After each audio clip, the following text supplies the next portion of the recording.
சொந்தங்களுக்கு வணக்கம். மீண்டும் அனைவரையும் சந்திப்பதில் மிக்க மகிழ்ச்சி. இந்த வீடியோவில் ஜெர்மனில் வாழுகின்ற ஒரு பெண் டிக்டாக் மீது கொண்ட அளவுக்கு அதிகமான காதலினாலும், டிக்டாக் மீது இருக்கின்ற ஆண்கள் மீது கொண்ட அளவுக்கு அதிகமான காதலினாலும் ஒரு குடும்பம் சின்ன பின்னமாகி இருக்கிறது. அது மட்டுமில்லாமல் அந்த பெண்ணுக்கான குழந்தைகள் 2 குழந்தைகள் இன்று அனாதையாக நடுவீதியில் நிற்கிறது. இந்த விஷயம் சம்பந்தமாக இந்த வீடியோவில் பார்க்கலாம். அதுக்கு முன்பதாக என்னுடைய சேனலுக்கு புதிதாக வருபவர்கள் என்னுடைய சேனலை வந்து சப்ஸ்கிரைப் பண்ணுங்கள், லைக் பண்ணுங்கள், கமெண்ட் பண்ணி ஆதரவு தாங்க. துரோகம் மீடியாவுக்காக நான் உங்கள் தோழன் ரதன். சம்பவம் பதிவாகிறது ஜெர்மனியில். இது பற்றிய உங்களுடைய முழுமையான கருத்துக்களை என்னோடு பகிர்ந்து கொள்ளலாம். அது மட்டும் இல்லாமல் தேவையற்ற கருத்துக்களை தவிர்த்து கொள்வது என்னை பொறுத்தவரையில் நல்ல விஷயம். இந்த வீடியோவுக்கு பொருத்தமான கருத்துக்களை மட்டும் பகிர்ந்து கொள்ளுங்கள். உங்களுக்கு அனுபவம் இருந்தால் அந்த அனுபவ கருத்துக்களையும் என்னோடு பகிர்ந்து கொள்ளுங்கள். ஜெர்மனில் வாழுகின்ற சகோதரன் ஒருவர் இங்கிருந்து இலங்கையில் போயிட்டு பென்னி பெருநிலப்பரப்பில் கஷ்டப்பட்ட பெண் ஒருவரை திருமணம் முடித்து இங்கே அவரை கூப்பிட்றாரு ஜெர்மனிக்கு. அவருடைய வாழ்க்கையில் பணத்துக்கு பிரச்சனையில் அவர் முழு நேர வேலை செய்கிறவர். அதனால் துணைவியார் வீட்டை இருப்பவர். வீட்டில் இருந்து கொண்டு வீட்டு வேலைகள் பார்ப்பது இப்படியே நகர்ந்து கொண்டிருக்கின்ற பொழுது அவருடைய முதலாவது குழந்தை பெண் குழந்தை பிறக்கிறது. பெண் குழந்தை பிறந்து ஒரு சில வருடங்களுக்குள்ள 2வது குழந்தை ஆண் குழந்தை பிறக்கிறது. இந்த பிள்ளைகளை பராமரிப்பது, பாடசாலை விடுவது, எடுப்பது தான் அவருடைய துணைவியாரனுடைய வேலையாக இருக்கிறது. குறிப்பிட்ட ஆண் நபர் வேலைக்கு போவது வருவதே அவருடைய வேலை. வேலை வீட்டை வந்தால் மற்ற ஆண்கள் போல எல்லா குடும்பத்தில் பொறுப்புள்ள ஆண்கள் போல தன்னுடைய குடும்பம் மீது அன்பாக பாசமாக இருப்பது. சரி, ஞாயிறு தினங்களில் வீட்டுக்கு தேவையான பொருட்களை வாங்கி போடுவது. அது மட்டும் இல்லாமல் ஞாயிறாக இருந்தால் பிள்ளைகளை மனைவியை கூட்டிக் கொண்டு வெளியில் போவது, உணவகங்களில் போயிட்டு சாப்பிட்டு வருவது. ஒரு சந்தோஷமாக நடந்து கொண்ட ஒரு குடும்பம். எல்லா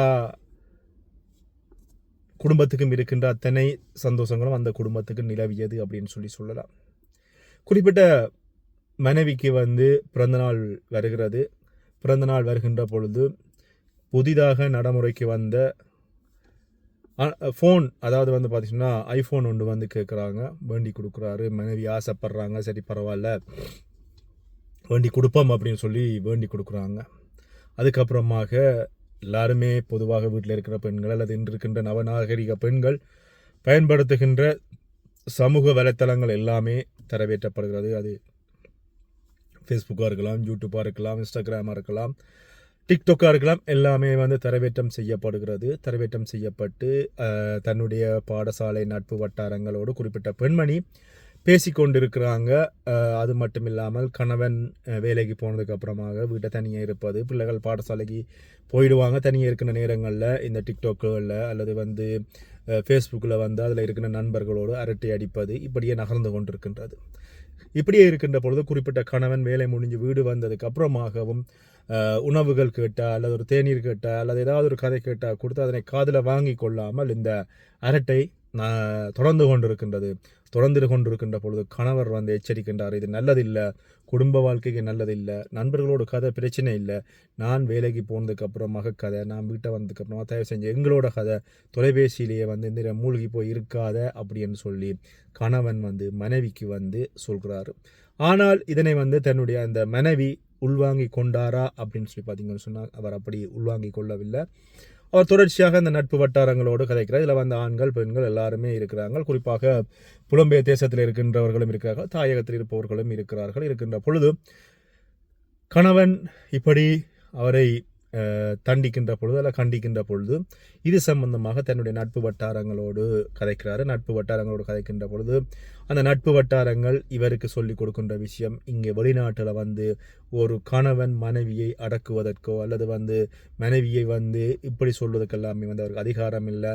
அப்படி அவர் ஏதாவது உனக்கு கண்டிக்கிறார் அல்லது அதே மீறி தண்டனைகள் ஏதாவது தருகிறார், அடிக்கிறார் அப்படின்னு சொல்லி சொன்னால் நீ போலீஸுக்கு போ அப்படின்னு சொல்லி இந்த பெண்மணியினுடைய மனசை மாற்றுகிறாங்க. இந்த பெண்மணியும் அந்த சமூக வலைத்தளங்கள் மீது கொண்ட அளவுக்கு அதிகமான காதலினால் இங்கே குடும்பம் கணவன் அவர்கள் மேலே இருக்கின்ற பற்று கொஞ்சம் கொஞ்சமாக குறைஞ்சி அங்கே இருக்கின்ற காதல் அது வந்து டிக்டாக் மீதான மோகம் வந்து அளவுக்கு அதிகமாக இருக்குது. இதுக்கப்புறமாக வளமையாக எங்களுடைய எல்லா பெண்களையும் போல அவரும் வந்து ரீல்ஸுகள் செஞ்சு போடுகிறாரு. இதனால் புதிய புதிய நட்புகளினுடைய உள்வருகையும் வந்து அளவுக்கு அதிகமாக இருக்குது. ஆண் நண்பர்கள் பெண் நண்பர்கள் எல்லாருமே வருகிறாங்க. இங்கே எல்லாருமே வந்து பார்த்திங்கன்னா கொமெண்ட் வந்து சூப்பராக இருக்குது, நல்லா இருக்குது, நீங்கள் அப்படி பண்ணுங்க இப்படி பண்ணுகிறீங்க அப்படின்ற பொழுது அந்த மாய உலகத்துக்குள்ள இந்த பெண்மணி தன்னை திசை திருப்பிக் கொள்கிறாங்க. இப்படியே இருக்கின்ற பொழுது புலம்பெயர் தேசங்கள் இருக்கின்ற ஒரு சில ஆண் நட்பு வட்டாரங்கள் கூட அரட்டை அடிக்கிறாங்க. இவரோடு அரட்டை பகுதிக்குள்ள இவரும் அரட்டையில் வந்து மூழ்கி போகிறாரு. மூழ்கி போய் அதுக்கப்புறமாக வாட்ஸ்அப் காலுக்கு வந்து வாட்ஸ்அப் காலில் வந்து வீடியோ கால் வருகிறாங்க. வீடியோ கால் வந்ததுக்கப்புறமாக அவர்கள் எப்படி என்ன மாதிரி எல்லாம் பேசியிருப்பார்கள் அப்படின்ற விஷயங்களை நான் உங்களுடைய மனசுக்கு ஏற்ற வகையில் நீங்கள் விட்டுக்கொள்கிறேன். உங்களுக்கு ஓரளவுக்கு பார்ப்பவர்களுக்கு புரிஞ்சுக்கும் அவர்கள் எப்படி பேசியிருப்பாங்க. ஸோ அந்த அளவுக்கு இங்கே வளமையாக நடக்கின்ற விஷயங்கள் எல்லாருமே நடக்கிறது. சரி, இந்த விஷயங்கள் இப்படி இருக்கின்ற பொழுது இங்கே பாடசாலை முடிந்து பிள்ளைகளை எடுப்பதை கூட குறிப்பிட்ட பெண்மணி மறந்து வீட்டில் இருந்துடுறாங்க. இதனால் பாடசாலையிலேருந்து கணவருக்கு தொலைபேசி அழைப்படுத்தும் கூட பிள்ளையை நீங்கள் கூப்பிடவில்லை, மனைவியார் வரவில்லை அப்படின்னு சொல்லி அநேகமான பாடசாலைகளில் பிள்ளைகள் வந்து பார்த்தீங்கன்னு சொன்னால் காலையில் 7 மணிலேருந்து இரவு 7 மணி மட்டும் விடலாம். ஆனால் மனைவியார் வேலைக்கு போகாத பட்சத்தில் வந்து பின்னர் 4 மணி 5 மணிக்கு எடுக்கணும். ஆனால் அந்த 5 மணிக்கு இவர் போகாத பட்சத்தில் வந்து அந்த பிள்ளை வந்து மீண்டும் கேண்டீனுக்கு போகிற பொழுது பிள்ளை 7 மணி ஆகுன்றது அங்கே இருக்கின்ற பொழுது கணவர் வேலையால் வந்தாலும் பிள்ளை கேண்டீனுக்கு போனால் பிள்ளை கேண்டீனில் பின்னேறம் எடுக்கின்றது வந்து 7 மணிக்குள்ள தான் எடுக்கலாம் அப்படின்னு சொல்லப்படுறது. சில நேரங்களில் முன்னு பின்னுக்கு அட்ஜஸ்ட் பண்ணி எடுக்கிறது. இப்படி இருக்கின்ற பொழுது துணைவியார் வந்து எந்த நேரமுமே இந்த சமூக வலத்தில் இருக்கின்ற ஆண்களோடு கதைக்கிறாங்க. இந்த குறிப்பிட்ட கணவர் வந்து இவரை கண்டிக்கிறாரு. இது வந்து இதுக்கு மேலே என்னால் போயிடாது, நான் வேலையும் பார்த்து வீட்டை வந்து பிள்ளைகளை எடுக்கிறது பிள்ளைகளை விடுறது நானும் பார்க்க இயலாது, இதிலே இந்த டிக்டாக்லேயோ அல்லது இந்த சமூக வலைத்தளங்கள் நீ ஊறி இருக்கிறது வந்து சரி வரலைன்னு சொல்லுகின்ற பொழுது இவர் வந்து அதனை ஏற்றுக்கொள்வதாக இல்லை.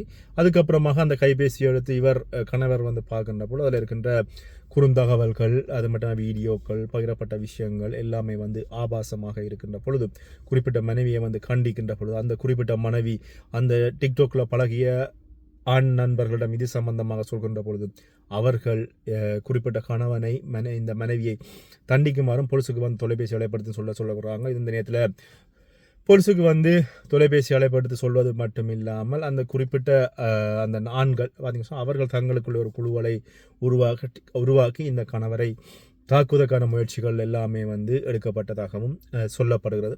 இப்படியே இருக்கின்ற பொழுது இதுக்கப்புறமாக இந்த கணவன் மனைவி உறவுக்குள்ள வந்து தொடர்ச்சியான சண்டைகள் வருகின்ற பொழுது நாங்கள் இருவருமே ஒன்றாக இணைந்து வாழ முடியாது அப்படின்ற நிலை வருகிறது. இந்த நிலை வருகின்ற பொழுது இருவருக்கும் இடையிலே வந்து விவாகரத்து அப்படின்ற நிலைக்கு வந்து தள்ளப்படுகிறது. இந்த விவாகரத்து அப்படின்னு சொல்லி தள்ளப்பட்ட பொழுது இங்கே வந்து கணவர் வந்து சொல்றாரு, நான் வந்து விவாகரத்து நான் தரமாட்டேன், என் பக்கம் பிழை இல்லை, நீதிமன்றம் என்ன சொல்கிறதோ அதன்படி நான் கட்டுப்படுகிறேன் அப்படின்னு சொல்லி சொல்கிறாங்க. அதுக்கப்புறமாக நீதிமன்றத்தினுடைய தீர்ப்பின்படி விவாகரத்துக்கு போகிறார்கள். விவாகரத்து கிடைக்கிறது. அதுக்கப்புறமாக பிள்ளைகள் வந்து தாயாருடன் இருக்க வேண்டும் அப்படின்னு சொல்லப்படுறது. தந்தைக்கு வந்து அப்பப்போ வந்து பிள்ளைகளை காட்ட வேணும் அப்படின்னு சொல்லப்படுறது.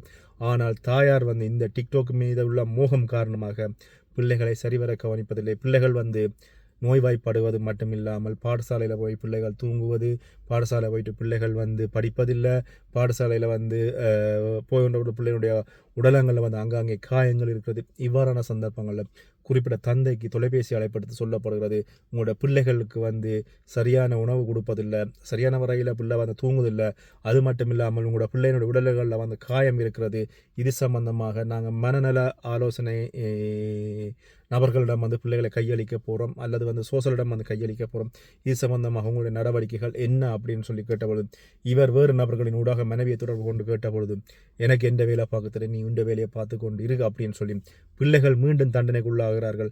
அது மட்டும் இல்லாமல் இந்த குறிப்பிட்ட அந்த ஆண் போய் பிள்ளைகளை பார்த்தால் அந்த பிள்ளைகள் இந்த ஆணோடு கதைத்தால் அந்த பிள்ளைகளை குறிப்பிட்ட தாயார் வந்து தண்டிக்கின்ற விஷயங்கள் இப்படியே இந்த பிரச்சனை தொடர்ச்சியாக நகர்ந்து கொண்டிருப்பது மட்டுமில்லாமல் அந்த குழந்தைகளை ஒரு கட்டத்துக்கு அப்புறமாக ஜெர்மன் நாட்டினுடைய அரசாங்கம் சோசல் மேடத்திடம் வந்து கையளிக்கிறது. ஏன்னு சொன்னால் தாயாரால் வந்து இந்த பிள்ளைகளை பார்க்க முடியாது அப்படின்னு சொல்லியும் இவர்களுக்கு தாயும் தந்தையும் குடும்பம் இருவருமே வந்து விவாகரத்துக்கு சென்று விட்டார்கள் என்பதன் அடிப்படையில் அந்த பிள்ளைகளை வந்து தாயாரோ தந்தையாரோ பொறுப்பேற்க முடியாத நிலையில் பிள்ளைகளை வந்து சோசியல் மீடியத்தில் கொடுக்கப்படுகிறது. ஆனால் அந்த பிள்ளைகளை தந்தையார் எடுத்து பார்ப்பதற்கு எவ்வளவோ முயற்சிகள், எவ்வளவோ வழிகளில் சட்டத்திறனிகள் ஊடாக தொடர்பு கொண்டும் அந்த பிள்ளைகளை வந்து தந்தையாரிடமும் ஜெர்மன் நாட்டினுடைய அரசாங்கம் கொடுக்கவில்லை அப்படின்னு சொல்லியும் சொல்லப்படுகிறது. இந்த நேரத்தில் ஒரு குடும்ப வாழ்க்கையை சீரழித்த நபர்கள் இன்னமும் அந்த பெண்ணோடு பயணிக்கிறார்கள். ஆனால் அந்த பெண்ணினுடைய வாழ்க்கை அந்த பெண்ணுக்கு இன்னமும் புரியவில்லை. தன்னுடைய வாழ்க்கை சீரழிந்து விட்டது.